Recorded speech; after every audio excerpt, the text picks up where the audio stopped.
Good day everyone! Welcome to the CSA Certified Skin Authority. I'm Dr. Contessa, your certified aesthetic physician here at the CSA Medical Aesthetics. In today's episode, we will talk about full face rejuvenation or how to rejuvenate our face non-surgically. We have right now a professional guest. Let's all welcome Dr. Eloisa Solis.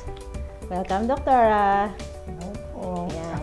So, ang ating guest po ngayon, she's a dentist, okay? And she's already in her 50-ish or something. Like, I'm late 40s, Doktora late 50s po. Yes. Yan. And of course, as time passes by, we notice sa ating mukha, mga appearance na po ng mga lines, appearance ng mga pagkasagi face, or meron tayong mga nakikitang mga droopy areas, o kaya sa upper eye natin, nagdo-droop, or sa mid-cheek, nagdo-droop, or dito sa jawline, medyo nawawala na po yung jawline definition. Yan. So, aging daw kasi po ngayon, Doktora, starts at 25. Yon, when we start to lose some collagen fibers, nagde-deplete na po yung formation ng mga elastin, yung mga extracellular connective tissue matrix, bumababa na yung mga pag-produce ng mga ganong structural framework ng ating skin, ng ating mukha. So, nagkakaroon na ng pagbagsak. And of course, yung pull of gravity, yung iba naman sa lifestyle, lalo na kami ni Doktora, overwork, marami pong patients every day. And sa edad din namin, we wanted to do something for ourselves. And syempre, medyo gusto natin maglilay low na ng konti sa trabaho, no, Doktora? Kasi ano na tayo eh. Kumbaga pag-graduate na rin. Papaganda naman. Yeah. We wanted to do something for ourselves also.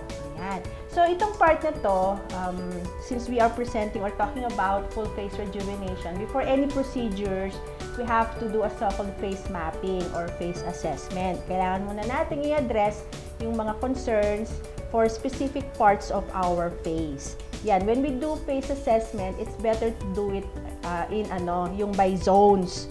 Magkaroon tayo ng parang standard na guideline paano natin i-check or i-map ang mukha.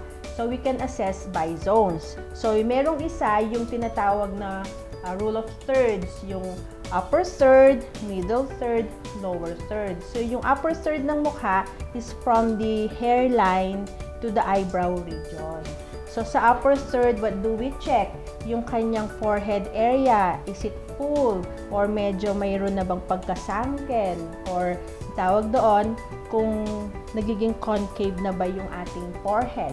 Yan, mayroong volume loss.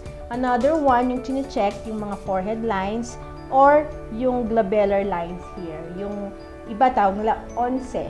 Yan, yung parang may malalim dito. Looking at Doktora, so syempre dito sa forehead area, may napapansin tayong mga fine lines na. Ayan.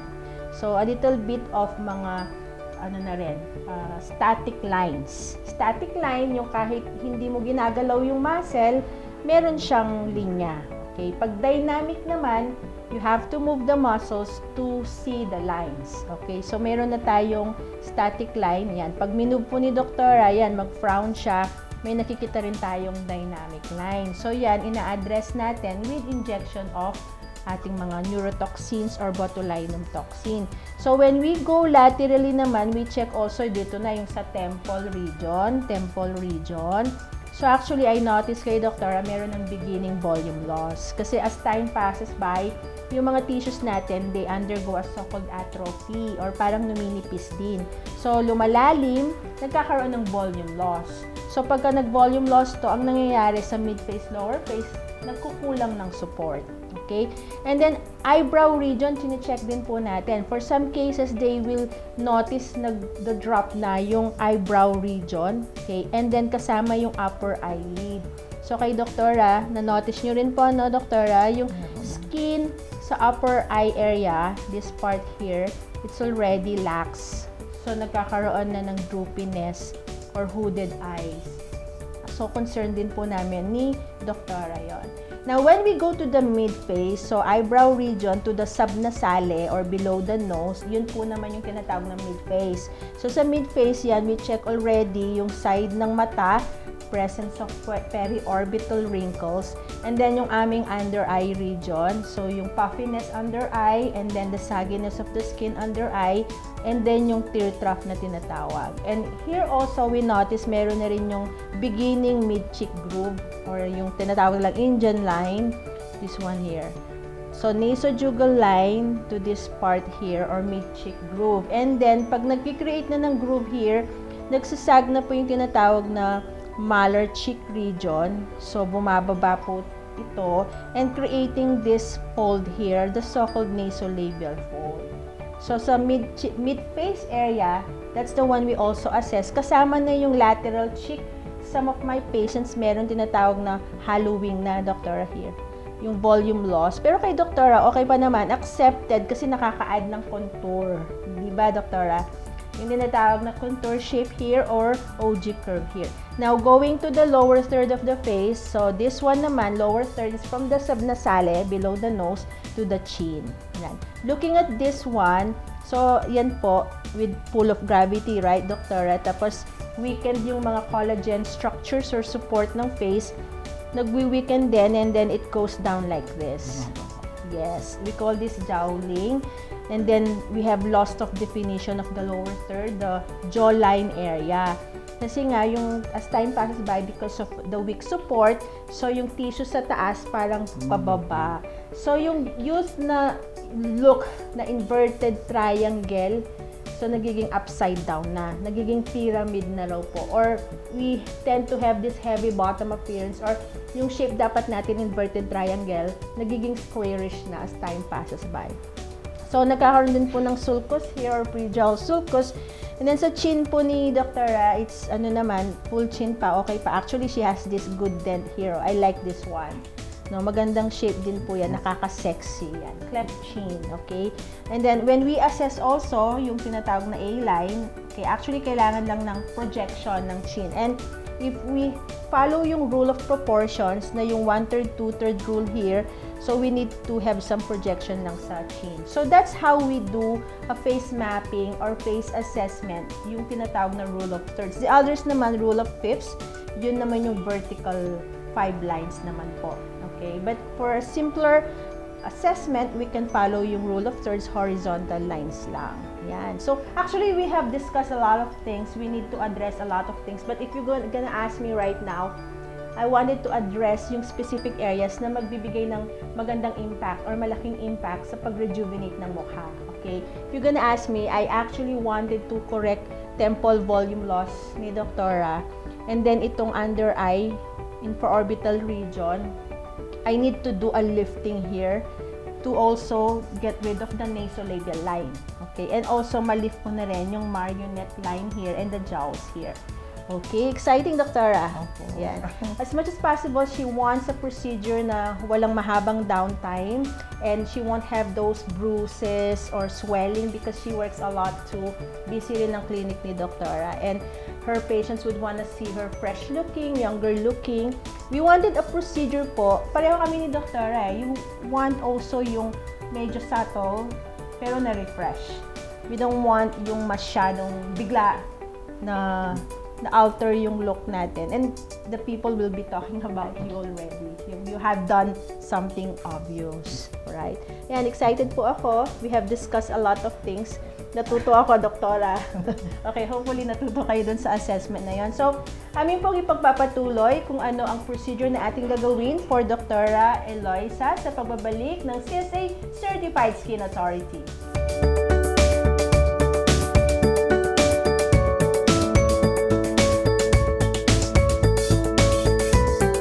We're back, mga ka-CSA. So we will now present to you full face rejuvenation. We will be using combination materials, calcium hydroxyl apatite, Radiesse, and our hyaluronic filler, Belotero.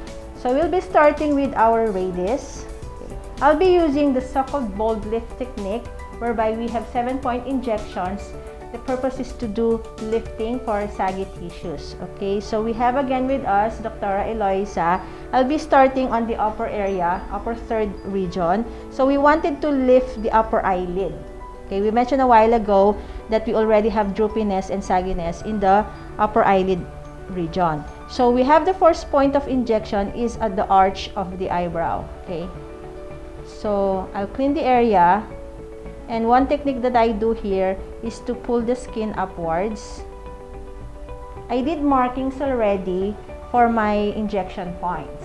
Okay, so I followed anatomical landmarks and these are my markings. So I'll start with injection point number 1, arch of the eyebrow. Okay, so I have my Radiesse. This is a gauge 27 needle. Okay. So I have to pull the skin upward and I have to be at the supraorbital ridge or the orbital rim, superior orbital rim. Okay, pull like that and then injecting. Inhale, exhale lang po, Dr. So I'll be pushing about 0.1 of my Radiesse. Okay, so supraperiosteally and then I'll push now my Radiesse. Okay, just a 0.1 here. Again, the goal is to lift the upper eyelid. So this one is bold lift technique. And that's 0.1 already. Okay. For doctors, it's important to take note of the supraorbital foramen that's medial to this arch of the eyebrow. So we're away from important vital or significant structures. So we are avoiding the supraorbital vessels and nerve there. So press a little bit. And then the second injection point will be the tail of the eyebrow. So it's just lateral to that, about a cm, okay, this part here. So I have to feel for the periosteum. So again, I have to be supraperiosteal in my anatomical plane. And then on the bone, once I feel the bone, I can already start my injection. But before injecting it, I aspirate to make sure I'm not in a vessel. Okay. When you're working in the temple region, make sure you have an idea where the superficial temporal artery is. For you to find where it is, you can palpate for the temple region, and when you feel for a pulsation, that's your STA or your superficial temporal artery. So I'm on the bone and injecting, pushing about 0.1 again here. Our goal is to lift the upper eyelid. Okay, so we wanted to have Doctor's eye kind of opened. Okay, yan. So it's a 0.1 cc. We're using Radiesse again. Okay, it's a very good filler, versatile filler. It has filling in, it has volume lifting, also skin rejuvenation. Okay. So in the previous episodes, we already had discussions of the filler Radiesse. Ayan, I can already see some lifting. Now, my third injection point will be at the lateral zygoma here. I can palpate for there's like an indentation here, a tiny indentation at the zygomatic arch, because I wanted to pull the nasolabial region. So I'll palpate for that. Okay.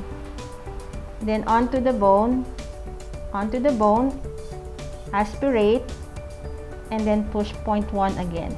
So I'm just giving small dose, small amounts. As I say, less is more. So okay lang po si Doctor. Now I'm done with that. Then I'll proceed with the zygomatic prominence. Yan. Napaka-anatomical po natin, Doctor. I have here a cheek apex here. I made a landmark also. We wanted to pull the skin upward. So I palpate for this zygomatic prominence, okay, and retract the skin like this and push up to the bone. Okay. And then aspirate and then inject 0.1 again. So I'm using a 1.5 cc Radiesse. Okay, there you go. Then I'll go medial to it. So we'll proceed to the anteromedial cheek. Okay, this one will follow our so-called nasojugal line, or Indian line, or mid-cheek line. And you have to be careful because we have infraorbital foramen here where you have your infraorbital vessel and nerve. Okay, we'll have to avoid that, and I'll follow the nasojugal line, and I'll cover the infraorbital foramen area and inject to this side here. Okay, that's a protection. And then pushing again, okay, up to the bone. There you go. And aspirate, negative, and then inject 0.1. So after this, I'll proceed with my 6th injection point. So 1, 2, 3, 4. 1, 2, 3, 4, 5, 6. Okay. So I already did 5 injection points. Now with the 6th injection point, the so-called region here, the alar groove here, will inject directly there into the pyriform fossa. Okay po. It's normal, Doctor, you'll feel parang dun sa may taas ng canine fossa. Dito po ba yung part ng canine? And then pushing the needle there up to the pyriform fossa. Ayan. I felt the bone already. Be careful in this area because we have the branch of your facial artery, which is the angular artery that could start from this region. I'm gonna give 0.15 here.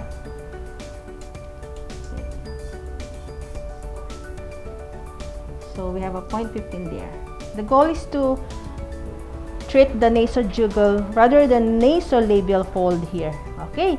And for the 7th injection point, I mentioned a while ago, we wanted to do a projection on the chin. I already have my landmark. So injection here. I'll give 0.1 here. Okay, there you go. There was a contraction of the mentalis muscle here. So, and then I'll just push a 0.1 here again. The Radiesse is made of calcium hydroxyl apatite, and it's a biostimulator, meaning to say it can stimulate your fibroblasts to synthesize new collagen and new protein tissues inside. Ayan. So I've done already the right side. Okay.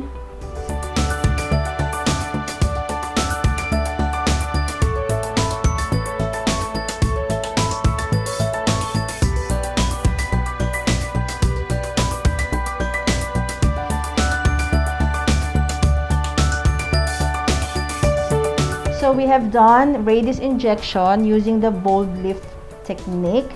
Okay, so I did first right side and then left side, and we followed those 7-point injection, bolus injection of our Radiesse. Okay, so I'm already appreciating some lifting result from the Radiesse injection already.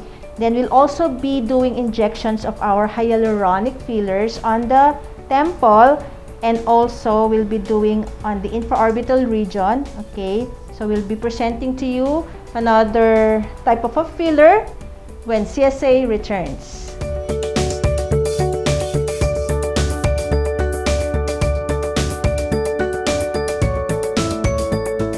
And we're back, mga ka-CSA. So we are proceeding to the temple injection of our volume Belotero, and then balance for the infraorbital part. Okay, the goal is to restore volume in our temple region.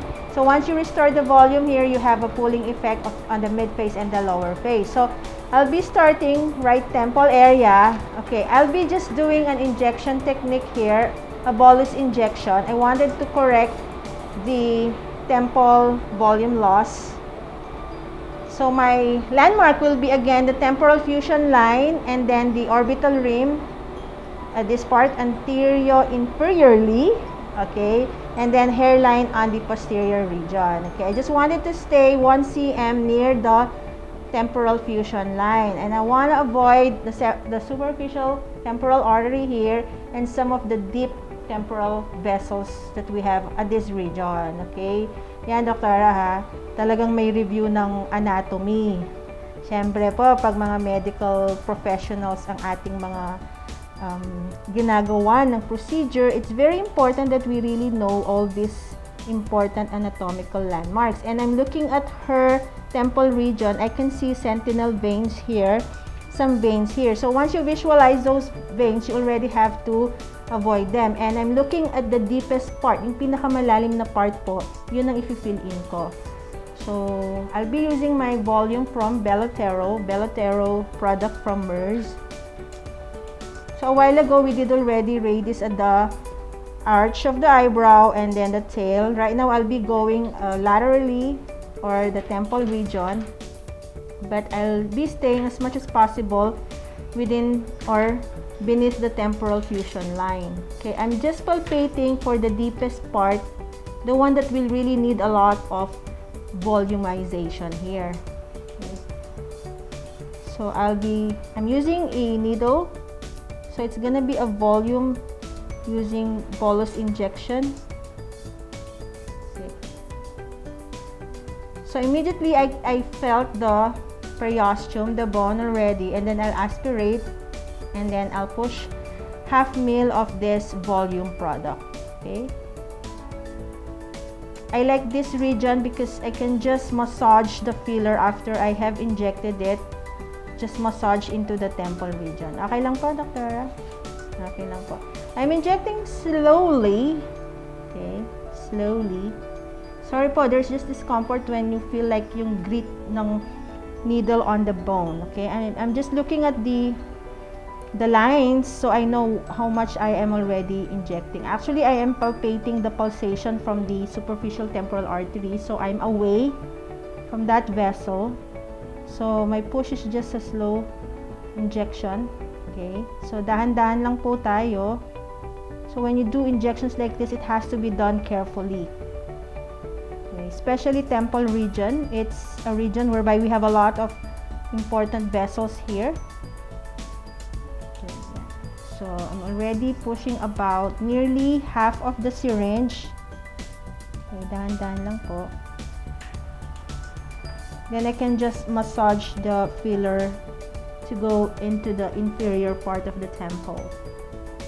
Other technique that can be done is by a cannula also. Okay, and you're gonna use a different anatomical plane for that one.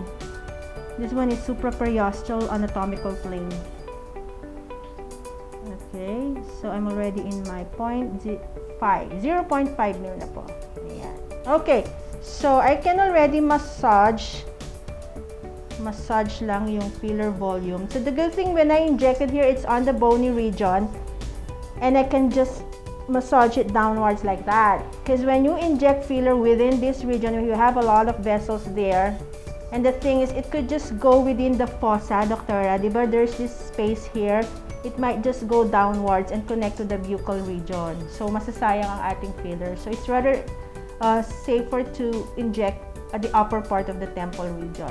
And what I'm trying to achieve here is volumization of the temple, at the same time lifting the corner of the eye and also lifting the nasolabial line. I'll proceed with doing the balance here. So I need a cotton alcohol or alcohol swab, please.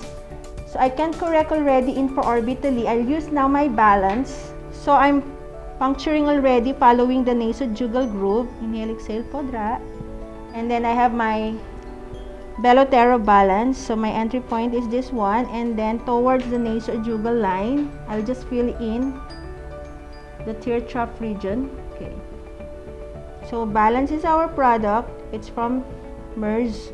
So half here, I'll do the half here, pushing that towards this nasojugal groove and our mid-cheek groove. Okay. Then I can correct also the lateral canthus. We've noticed a while ago presence of periorbital wrinkles or crow's feet or lateral canthal wrinkles. So we can correct that too with our Belotero balance. So I need to push this cannula towards the lateral canthus. Okay, I'm passing this suborbicularis fat pad here. That's a deep fat pad of our infraorbital region or mid-face region. So I'm already at the lateral canthal region. Okay, I wanted to fill this in to correct also some of my periorbital wrinkles.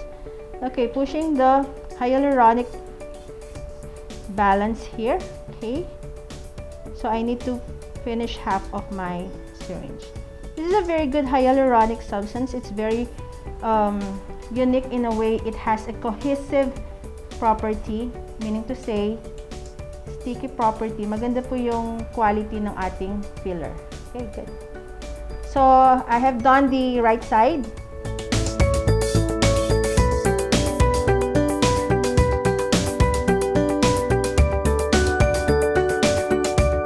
So we have done hyaluronic injections. on our right side. Tama po. And then left side. Okay. So, looking at Dr. Eloisa right now, I could see a big improvement. So, the upper third of the face, there's already the lifting of the upper eyelid. A while ago, we mentioned parang hooded eyes. And then also mid-face, I noticed already this lifting benefit on her mid-face region. So we were able to target the nasojugal groove and we lessened the deep nasolabial line here. And somehow we minimized the marionette line here. And we did some projection on her chin. So I could see some results already. And atin namang ipakita kay Doktora yung finished procedure. Ito na po ang salamin. Dr. Eloisa. There you go. There you go. Yeah. Wow. Doktora, bumata yata ako. Kanina, request ko lang 5 years eh. Ngayon, mukhang 10 years yata eh. Look at that, Doktora. I'm seeing result right now po. And we just use injections, minimal injections, and I could say na wala nga po akong nakikitang bruising. Okay? So, si Doktora could go back to her clinic after this. Parang lunchtime treatment lang po. Making use of our Radiesse and Belotero fillers. Ayan, ano pong mai-share nyo experience sa ating televiewers? Napakagaan po ng kamay ni Doktora. Thank you po. Napaka-maingat po niya. Yes po. At right. nakita niyo po, ini-injectionan ako, nakangiti pa ako. Oo nga po. I noticed Doktora has... Hindi niyo ba napansin? Yeah, Kasi high po, tolerance. hindi po siya ganun kasakit. Right, yes. As much as Ano possible. kinagat po ng langgam. Right, yeah, yung kasi Ganun lang yung injection needle po somehow medyo nafi-feel eh. That's accepted naman eh. Pero tolerable po yung procedure. Yes po. The important thing is the safety. Safety po ng injection techniques. I was very careful dun sa injection sites ko po. We were checking on the temple region dahil si Doktora kasi I was assessing yung mga temple fusion line. Medyo hindi po siya yung typical naman na nakikita ko sa ibang patients ko, Doktora. I was mentioning nga parang hindi siya yung typical textbook na anatomy textbook po. Medyo nagpapalpate po ako ng mga vessels kasi po meron tayong mga importanteng mga ugat dyan na dapat pong iniiwasan. Yan, I'm so happy with the result, Doktora. Thank so you, good Doktora, Yan. sa pag-iingat mo at Opo. pagpapaganda sa akin. Doktora, you deserve these kinds of procedures kasi you've been working so hard and hindi po madali yung profession ni Doktora. Okay, I'm pretty sure you have a lot of patients and when they see you, they will be happy for you also kasi I can see her face so happy. Full of joy na si Doktora. Kanina pa po, excited na akong mahawakan yung mirror. Thank you, Doktora. And it radiates from within. And I really appreciate it kasi we also wanted to work yung mga next episodes dun sa under eye ni Doktora. Our goal also is to treat yung tinatawag naming mga dito sa bulge, dito sa ilalim ng mata, yung infraorbital fat pad po na nagkakaroon na ng sagginess. So, dito, napansin, when I did my filler here, nagkaroon ng lifting yung infraorbital area.